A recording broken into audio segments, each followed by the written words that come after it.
Bonjour à toutes et à tous et bienvenue dans les Tribunes du Sport, le tout nouveau podcast de la FFEPGV, la Fédération Française d'Éducation Physique et de Gymnastique Volontaire, les Tribunes du Sport, un espace de réflexion et d'échange autour du sport santé. À chaque épisode, nous invitons un expert à débattre des enjeux du sport santé, des pratiques innovantes et des bénéfices du sport pour le bien-être et la société. Notre invité aujourd'hui a été l'homme qui a incarné et soutenu la grande cause nationale 2024 en France, promouvoir l'activité physique et sportive. Bonjour Vincent Roger. Bonjour. Bienvenue dans le podcast Les Tribunes du Sport. Première question, comme de coutume, est-ce que vous faites vous-même du sport ? Je cours au moins 2 fois par semaine et je fais un peu de salle. J'essaye d'avoir 3 séquences par semaine et j'ai une date repère, c'est le semi-marathon de Paris que je fais tous les ans. Donc je m'entraîne un peu en amont et je cours au moins je cours toutes les semaines depuis 15 ans. Important d'avoir cet objectif toujours en tête pour se motiver aussi ? Exactement, oui. Et pour faire des séances de préparation, etc. Donc la période janvier, février, début mars, c'est tous les ans une période assez intense où je fais plusieurs sorties pour me préparer au semi-marathon. Et le rêve, mais je ne suis pas sûr de l'atteindre, c'est de faire un marathon un jour. Je me fixe l'objectif d'en faire un avant 60 ans. Quel bénéfice vous tirez de la pratique du sport ? Déjà, on se sent bien, quoi. C'est tout simple. Ce qu'on dit, notamment sur, ça rejoindra peut-être une de vos questions sur la grande cause 25, sur la santé mentale, c'est que faire du sport, ça crée des hormones positives, comme la dopamine. Et donc, après une heure de course ou une heure de salle, vous êtes en pleine forme, vous vous sentez dynamique, vous êtes positif. Si la veille, vous étiez de mauvaise humeur, vous devenez de bonne humeur. Donc voilà, c'est très important pour chacun d'entre nous. Vincent Roger, quel bilan vous faites de cette grande cause 2024, l'année des Jeux Olympiques et Paralympiques ? Il fallait donc, vous avez encouragé les Français à bouger au moins 30 minutes par jour. Oui, alors avec le soutien total, vous aviez la gentillesse de dire que je l'ai incarné, mais c'est surtout Amélie Oudéa-Castéra qui a mis en place ce dispositif. C'est le président de la République qui a décidé que ce serait une grande cause nationale en 2024. C'est la première fois dans l'histoire du dispositif grande cause nationale qui existe depuis 1977 que cette grande cause est consacrée au sport et à l'activité physique et sportive dans son ensemble.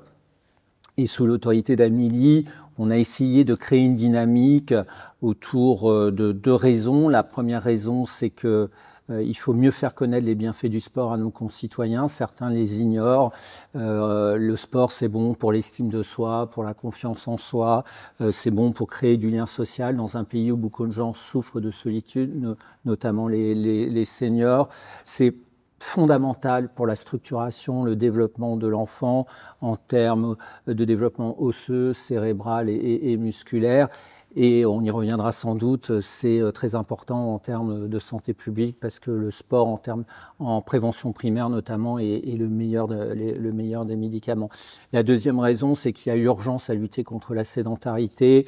80% de nos adolescents sont en dessous des seuils recommandés par l'OMS, l'Organisation mondiale de la santé, c'est-à-dire au moins 1 heure par jour d'activité physique et sportive. Vous avez 50% des 6-17 ans qui font plus de 4h30 d'écran par jour et moins de 20 minutes d'activité physique et sportive. Nos adolescents en 40 ans ont perdu 25% de leur capital cardio-respiratoire. Et aujourd'hui, un collégien fait 1 minute de plus aux 800 mètres qu'il y a 40 ans. Donc voilà, il est urgent d'agir. C'est le professeur Carré, cardiologue universitaire de Rennes, qui dit souvent on est face à un tsunami sociétal parce que la crise du Covid, la révolution digitale a totalement transformé notre mode de vie. Aujourd'hui, vous n'allez plus faire vos courses, vous cliquez, vous n'allez plus au cinéma, vous regardez sur les plateformes, vous allez moins au travail parce que vous pouvez télétravailler. Tout ça, c'est très sympathique, il n'est pas question de le remettre en cause, mais il faut donc interpeller nos concitoyens sur la nécessité absolue de bouger tous les jours. Est-ce que c'est si facile que ça, de bouger 30 minutes par jour ? Alors, il y a une question de volonté et surtout une question de prise de conscience. Il y a des personnes qui n'en font pas pour 2 raisons. Pour plusieurs raisons. Soit ils n'y pensent pas, c'est pas dans leur culture, c'est pas dans l'éducation qu'ils ont reçue de leurs parents. Si vous commencez à faire du sport à 5 ans, vous avez plus de chances de continuer à en faire à 40. C'est comme les échecs. Vous commencez les échecs à 5-10 ans, à 30-40 ans, vous continuez à jouer aux échecs. Et après, il y a des gens qui sont dans une situation physique pas confortables, avec des difficultés, je pense notamment aux seniors, bien évidemment aux personnes en situation de handicap, qui se disent c'est pas pour moi. Non, c'est pour tout le monde parce qu'il y a l'activité physique adaptée, parce qu'il y a des programmes organisés soit par des associations, des fédérations, des collectivités locales qui vous invitent à faire, des marches. Tout le monde peut bouger. Vraiment, à part le paraplégique total, bien sûr, mais tout le monde sinon peut plus ou moins bouger et faire du sport. Donc ça a été un peu notre travail pendant toute l'année 2024 dans la dynamique des Jeux, c'est de cibler les publics les plus éloignés de la pratique sportive, que sont 1, les femmes, 2, les seniors, 3, les personnes en situation de handicap et 4, les étudiants. Les étudiants, ça peut surprendre ceux qui nous écoutent, mais malheureusement en France, 40% des étudiants ne font pas d'activité physique et sportive. Je considère que c'est un drame français au regard de l'importance qu'a le sport pour le parcours étudiant, pour la confiance en soi, pour le taux de concentration. Il est d'ailleurs prouvé que des élèves ou des étudiants qui ont une activité physique et sportive régulière ont un meilleur taux de concentration, donc de meilleurs résultats. Dans les chiffres du baromètre Sport Santé 2025, on a pu découvrir que 16% des Français qui ont vu les Jeux Olympiques et Paralympiques se sont ensuite mis au sport, que 71% des Français pratiquent une activité sportive. C'est le plus haut chiffre hors Covid. Est-ce que ça veut dire qu'il y a quand même un effet Jeux Olympiques ? Oui, il est total. D'ailleurs, dans votre même baromètre, on note que la durée moyenne de pratique sportive dans la semaine et pour ceux qui font du sport, pour les 71% que vous évoquiez, est de 4h40, alors qu'elle c'était que 2 heures en 2017. Et il se trouve que c'est en 2017 qu'on a obtenu les Jeux et qu'il y a eu une mobilisation générale pour inviter les Français à faire plus d'activités physiques et sportives autour, bien sûr, de la candidature de Paris 2024, autour de l'héritage immatériel de Paris 2024. L'histoire des 30 minutes, ça vient de Paris 2024. Ça vient même de Marie Barzac, qui, à l'époque, avant d'être ministre aujourd'hui, était directrice de l'héritage à Paris 2024. À cela s'ajoutent des décisions de politique publique volontaristes avec, par exemple, les 2 plans Macron pour les infrastructures de proximité, dont le dernier voulait développer les infrastructures de proximité, notamment avec des lieux pédagogiques. Entre 2017 et 2025, on aura mis sur le territoire plus de 10 000 infrastructures de proximité en lien avec le mouvement sportif. Et donc, il y a eu une vraie prise de conscience. Vous ajoutez à cela la mobilisation du mouvement sportif, des collectivités locales qui se sont très mobilisées autour des Jeux, parce que soit elles accueillaient des épreuves, soit parce qu'elles étaient labellisées Terre de Jeux, qui est un label qui était attribué par le COJO. Vous avez de mémoire, je crois, que 80% des villes de plus de 20 000 habitants, ou 90% des villes de plus de 20 000 habitants étaient labellisées Terre de Jeux. Donc il y a eu une dynamique dans tout le pays. Comment faire pour aller plus loin, pour que la France devienne véritablement un pays de sport ? Moi, je pense que la mère des batailles, c'est l'école. On ne peut pas imaginer une nation sportive si le sport n'est pas pris en compte dans le socle éducatif. Je dis souvent qu'il faut valoriser aussi le prof de PS, parce que le prof de PS, c'est celui qui voit le gamin en 3D, donc il a un rôle à jouer dans la salle des profs, en conseil de classe. Il faut lui donner une impulsion nécessaire. Et après, il y a plusieurs choses à faire. Il y a notamment adapter les équipements de proximité, les équipements sportifs, les gymnases, à accueillir des publics un peu en difficulté, soit parce qu'ils sont en situation de handicap, soit parce qu'ils ont besoin d'être sécurisés. Je pense notamment à la pratique féminine. Il y a par exemple la nécessité d'aménager les vestiaires, d'aménager les sanitaires, de prendre plus en compte les besoins des femmes pour aller faire du sport. Donc il y a un travail qui a commencé sur tout ça.